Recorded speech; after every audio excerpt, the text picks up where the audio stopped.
சுக்கிரனுடைய நட்சத்திரத்துக்கு டஃப் கொடுக்குறவங்க யாராக இருப்பாங்க தெரியுமா? உங்களுக்கு சொன்னேன், சுக்கிரனோட நட்சத்திரக்காரர்கள் ரொம்ப கஞ்சத்தனமாக இருப்பாங்க அப்படின்னு.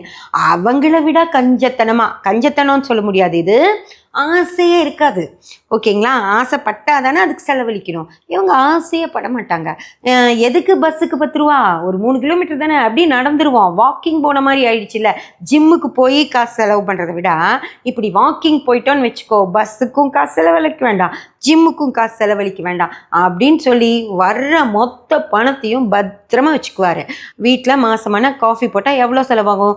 1000 ரூபாய் செலவாகுமா? பால், காஃபி தூள், சர்க்கரை இதுக்கெல்லாம் சேர்ந்து எதுக்கு ஒரு நேரம் காஃபியை மிச்சம் பண்ணால் ஒரு நேரத்துக்கு தானே 500 ரூபாய் மட்டும் செலவானா போதும்ல அப்படின்னு அவ்வளோ யோசித்து சிக்கனமாக செஞ்சு, அது ஆசையும் பட மாட்டாங்க. அந்த காஃபி குடிக்க மாட்டேன், சாயந்தரம் காஃபி வேண்டான்னா வேண்டவே வேண்டாதான், என்னானாலும் காஃபி போட்டு குடிக்க மாட்டோம்னு சொல்லி அவ்வளோ கரெக்டாக இருந்து பணத்தை பத்திரப்படுத்தக்கூடியவங்க யாராக இருப்பாங்க அப்படின்னு சொல்லி பார்த்தீங்கன்னா, புதனுடைய ஆயில்யம், கேட்டை, ரேவதி நட்சத்திரக்காரங்கள் ஃப்ரெண்ட்ஸ். அதனால் ரொம்ப கவனமாக அந்த பணத்தை சேமிக்கிறக்கே தான் இந்த 8 மாத காலம். அதுக்கப்புறம் மாறிடுவாங்க மனசு.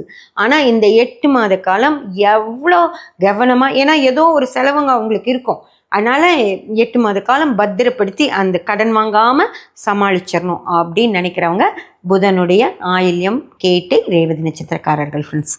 அடுத்து